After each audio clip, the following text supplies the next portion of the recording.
Hello guys! Hello Capricorn! Welcome dito sa aking channel, Kapalaran 888. Welcome! Ito ay para sa May 1 hanggang 15 of 2025 para to sa lahat ng Capricorn. This is general reading, so pwede kang makaresonate. Gamitin mo ang iyong intuition sa panunood. So, tingnan natin Capricorn kung ano ang first message or kung ano yung message guidance para sa inyo ngayong first 2 weeks of May. Okay. Okay. First card natin is work through your fears, Capricorn. So, sinasabi ng first card mo dito na kinakailangan mong trabahuhin kung ano itong kinakatakutan mo sa buhay. So, emotional, financial, relationship, spiritual. Tanungin mo yung sarili mo, Capricorn, kung ano yung possible na kinakatakutan mo. Kasi kung ano yung kinakatakutan mo, kailangan mo siyang trabahuhin, kailangan mo siyang malaman, kailangan mong tanggapin, kailangan mong lumabas dyan sa kinakatakutan mo na yan. Free yourself from your fear or source of fear or any regrets or any kumbaga negative or toxic na bagay, sitwasyon, tao na alam mo na siya yung rason kung bakit natatakot ka. Okay, thank you. Tingnan natin yung second deck mo, Capricorn.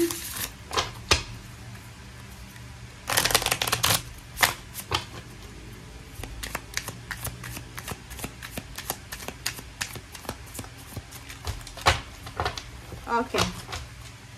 Para to sa lahat ng Capricorn, tingnan natin. Okay, second deck natin, second card is Warrior of Coins.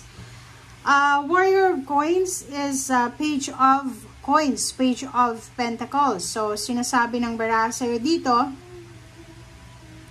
na nakikita natin dito yung Capricorn na sobra-sobra yung kagustuhan niya na kumbaga umasenso sa buhay, makuha yung financial needs niya, financial wants, or kung ano pa man. Dito sa Warrior of Coins na to, sinasabi ng bara sa inyo na sobra-sobra yung, parang anong tawag dyan, sobra-sobra yung determination. Okay? Sobra-sobra yung determination and then motivation mo talaga na maabot yung mga pangarap mo, lalo na sa usaping pera. Ibig sabihin, lahat gagawin mo, Capricorn. Okay? Lahat ng paraan, ways, habits, siguro yung iba sa inyo marami kayong mga ginagawang mga habits sa buhay na nagsasayang kayo ng pera. Nakikita ko sa inyo dito maraming kumbaga willingness na magbago, willing ka na magbago para talaga makamit mo tong financial success na to sa buhay mo. Okay?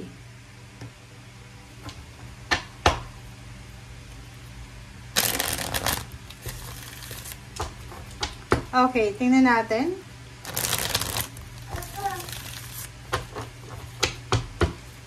Capricorn. Okay, first two cards tayo.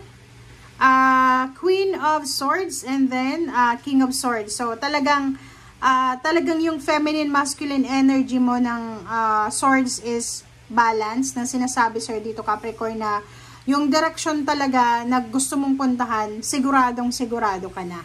Okay?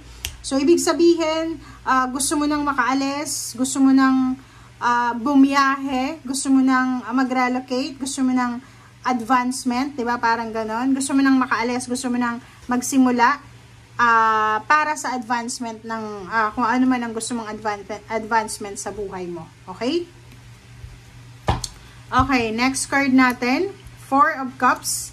Okay. So, in the near future, posibleng may Capricorn na maghihintay kayo ng tulong. It's either emotional help or financial help.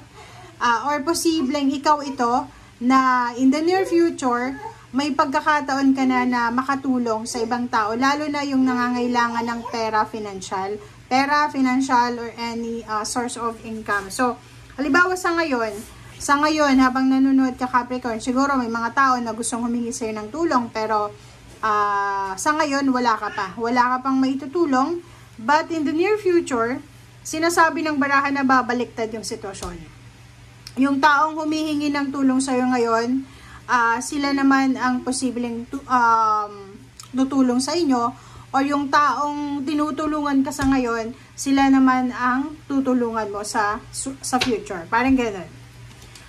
Okay, 7 of Pentacles. So, nakikita ko yung Capricorn na to na mayroon siyang hinihintay. It's either naghihintay siya ng salary increase, higher position, naghihintay siya ng money, naghihintay siya ng sweldo, naghihintay siya ng utang na may magbayad sa kanya, naghihintay siya ng financial balance, financial beginnings, or any financial result or outcome. Okay. Next card natin is 3 of Wands and then 8 of Pentacles. So, dito, sinasabi ng bara sa'yo, Capricorn, na matagal mo nang hinihintay ito eh. Pwedeng nag-apply ka sa isang company, maybe 3 months ago or 3 years ago. But, nakikita ko yung sarili mo na hindi ka, kumbaga, hindi ka natatakot na okay, wala pang message, wala pang confirmation, napasok na ako sa trabaho, but hindi ako mag-give up. So, nakikita ko talaga yung eagerness, yung determination and motivation mo dito, Capricorn. Pwede yung iba sa inyo dito is yung, halimbawa, nasa ibang bansa ka na, nasa Middle East ka or any country na malapit lang sa Pilipinas, and gusto mong lumipas sa Europa, sa London, sa UK, diba? Switzerland, sa Europa, or America, Canada, New Zealand, Australia, parang ganon. And nakikita ko sir dito, sobrang yung kagustuhan mo talaga. Hindi ka susuko eh, di ba? The more na, kumbaga, tinetest ka ng universe, the more na nagiging mas matapang ka. Okay. Dito sinasabi ng barahan na if marami kang ipon sa ngayon, kung may ipon kang pera, mag-iingat ka sa paggagastos sa pera mo. Ibig sabihin, maging matalino ka, Capricorn, sa paggagastos ng pera. Maging matalino ka sa paghawak ng pera. Huwag masyadong magmamadali, huwag masyadong invest dito, invest doon. Kararating mo pa lang sa ibang bansa, nangutang ka na ng sasakyan, ng bahay, lupa. So, kailangan mong maging mapasensya. Okay? And yun, manage your accounts, financial accounts wisely. And number three is Empress, and then the Tower. Okay, Empress and Tower. Sinasabi ng bara sa'yo dito na maraming magsisimula, okay, maraming magsisimula sa buhay mo na posibleng magdadala sa'yo ng pagsisimula talaga. Like, halimbawa, in your relationship, ang relationship na to ay pwedeng magdala to sa'yo ng sobrang saya, sobrang stability, balance, sobrang prosperity na bundes, parang ganun, or trabaho.